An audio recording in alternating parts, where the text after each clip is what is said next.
Hey guys, Prowl1701 here, and today we're going to be talking about The Key to Time season 16 of Classic Doctor Who, with season 15 in the news so much lately with the collection box set being announced and #1 in sales on Amazon and DVD and Blu-ray. I am proud to say.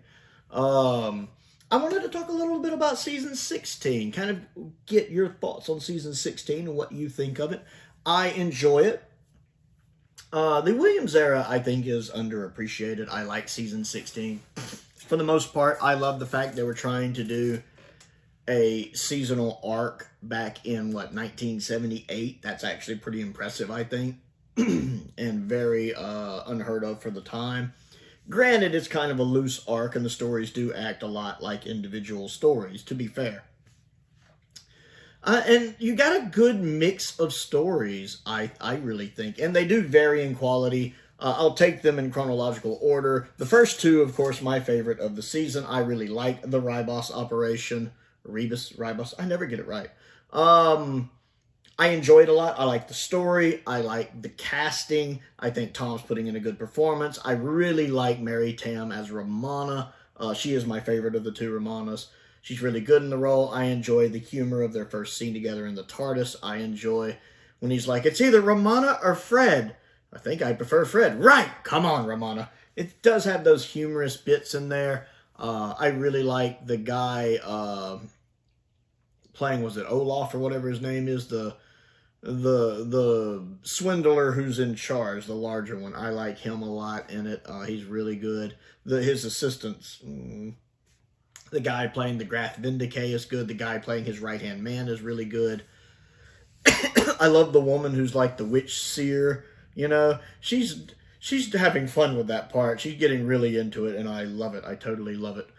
Just how kind of over the top she is. It's great. I like the set design, and it has a good ending. I really like the Ribos operation. It's one of my favorite Tom Baker stories. I mean, just in general. Next on the list, and my favorite of the season, is The Pirate Planet. Douglas Adams. You can tell this is Douglas Adams. It has his trademark humor in it. And Tom Baker and Douglas Adams really fit together like two pieces of a puzzle. These are the two people who get the Fourth Doctor better than anyone. Tom Baker and Douglas Adams, in my opinion. And they complement each other so well. I love the captain in this one a lot. Bruce is doing a good job playing him. Now, you don't quite... in the story, unless you're paying attention, catch on to just how intelligent the captain is. I mean, obviously, if you're paying attention, you know, because he was able to construct that one thing that even has the Doctor going, how did you do this? The novelization that came out recently really expands on that really well and has a much more expanded ending, which I like. I think the cast in it is fine. It's not perfect. The location work looks really good. The location... film elements survive for the Pirate Planet, going to look really, really good when this comes out on Blu-ray, since the location work for it will be in true HD. The Mourners, or the Mentats, I think they're called in this. I prefer the original title of Mourners. Some of their execution in the story leaves a little bit to be desired. It does need some updated effects. I will say that Pirate Planet needs updated effects. I really do believe that. The bit when the weapons are shooting and you're just seeing the little dots is not working for me. I need my laser beams. You know how Prowl loves his updated laser beams. I need updated laser beams. And maybe some different sounds for the weapons too. I don't really care for that sound effect either. The Mentats using their powers could use some updated effects too. Maybe some CSO cleanup on the air car when it's moving. But the performances, for the most part, are all really good, and the story itself is just bang on. I love it. Easily my favorite of the season. Stones of Blood is good. I tend to prefer the stuff happening on the hyperspace ship over the stuff happening on Earth. I know I am very much in the minority of that, with most people preferring the earlier half of the story where it's more centered on Earth. I just really get a kick out. Doctor Who doesn't really touch on hyperspace much, if you think about it. I'm trying to think if there's any other story in Doctor Who where it actually talks about hyperspace as like a separate place. You know, not just going at a certain speed, but a separate dimension that people can use to travel through. So I love the fact that hyperspace exists in the Doctor Who universe and that a ship got kind of marooned there. So it's occupying kind of the same place as the Stonehenge-like place, but just in a different universe. I like that. I really like that. I get a kick out of that. I love Tom Baker putting on the wig when he's talking to the little alien things. I love the design of the little judge, jury, and executioners. I like them. The fact they're completely non-humanoid, that they're that alien. They're just basically little energy lights. I love that a lot. That appeals to me. But the Earth stuff is fine, too. I mean, the scene when the campers get killed, ho, ho, ho, ho, ho.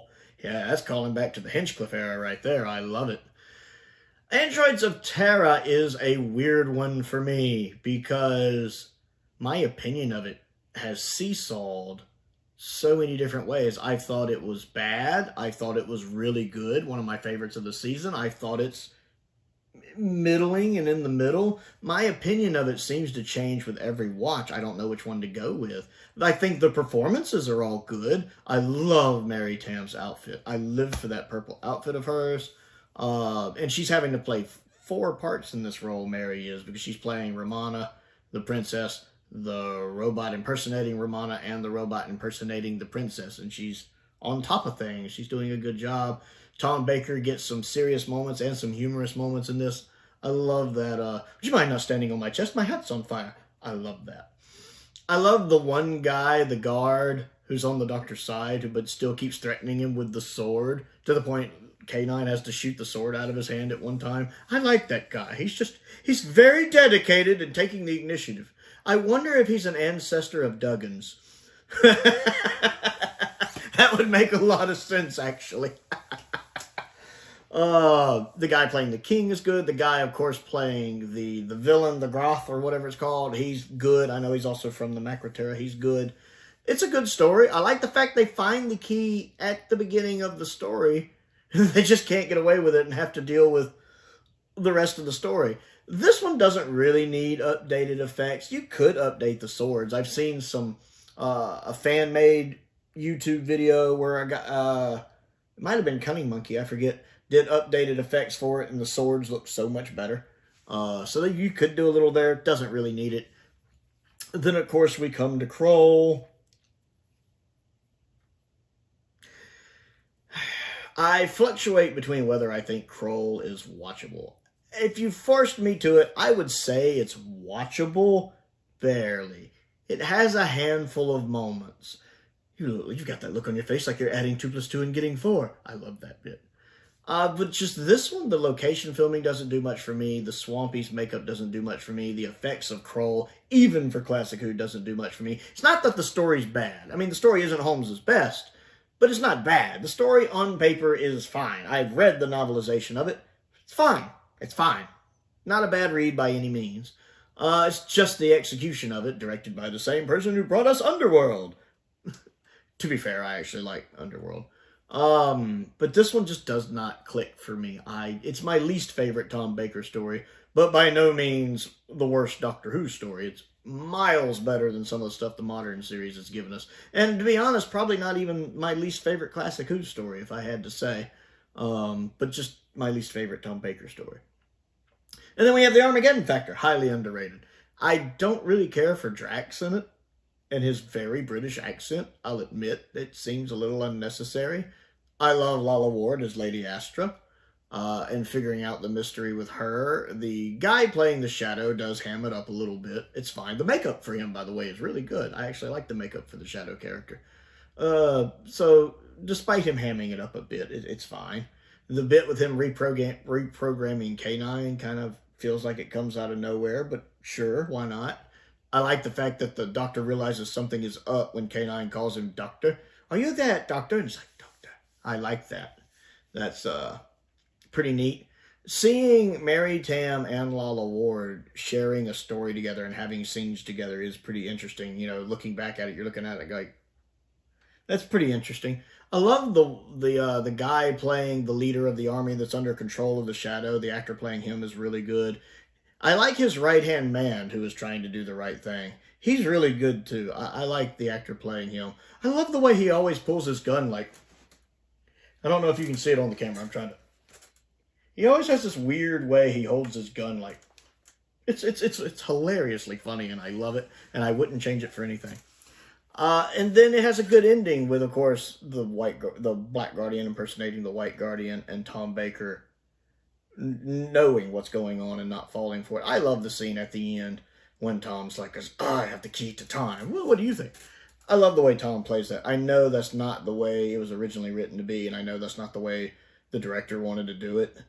But I think that was the right call. I think nobody knows the Fourth Doctor better than Tom Baker, so you let Tom Baker be Tom Baker. And I think he nails that scene perfectly. I think he did it that way because Tom Baker, of course, was always very aware of the fact children watched the show, and I think he liked being a hero to the children. So I don't think he wanted to do a dark Doctor moment like that. I think he wanted to reassure the kids everything was all right, and that's why he played it that way. And it works. It works very effectively. So a very underrated story. So I don't know if you have any straight-out masterpieces in the season. Pirate Planet comes very close. But you do have good stories. You have a really good first two stories, a good third story, a fourth story that, again, my opinion, is just all over the place on. A fifth story that's the weakest of the Tom Baker era, in my opinion. And then you have one that's very underrated, that I enjoy. So I like season 16. I think it's a good season. I'll be happy when the box set of it comes out. Of course, the primary color on it needs to be that kind of lavender, purplish color that the Key to Time is. As for what Tom is holding on the set, it either needs to be the tracer or a segment to the Key to Time. Like, I feel like the way this set should look should be obvious. Have him holding a segment, have him holding the tracer. As for which outfit you put him in, it doesn't really matter to me. Enemies that could be on there, you could have the Graf Vindicay on there. You could have the little dog thing guarding the room in there. That would be neat, but definitely the Graf Vindicay. For the Pirate Planet, it has to be the Captain. You know, Bruce, that's just such an iconic look the Captain has. So you need the Captain there, maybe with the bird on his shoulder. The Stones of Blood, I feel like you could have an Ogre and the female antagonist of the story, I forget her name. You could have her and her silver with her staff and an Ogre there.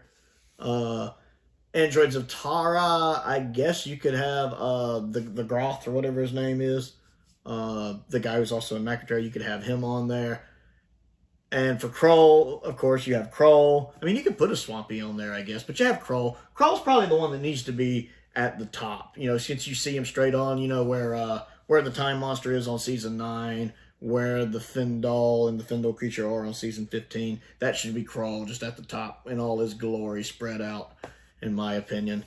And then I think for Armageddon Factor, you have the Shadow. You could also have the Black Guardian, to be fair. But I definitely think you do the Shadow on there as well. And I think that would look really good with that beautiful lavender coloring. So that's my thoughts on season 16. With all the hype with 15 lately, I figured we'd talk about 16. I'd like to know what you think of season 16 and the individual stories that make it up. So comment down below and let me know and what you think the cover art for the box set should look like.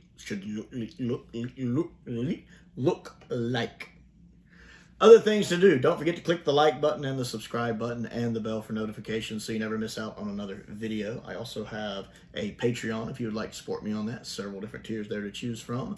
I want to give a shout out to some of my top tier patrons, Colin Coney, Finn Perkins, and Stephen Crane. I appreciate their support, as I do the support of all of my patrons. It does make a difference. I also have a P.O. box down there if there's anything you'd like to send me to look at and review, and a link to my Amazon wish list is down there as well. YouTube memberships are available. Most importantly, thank you for watching.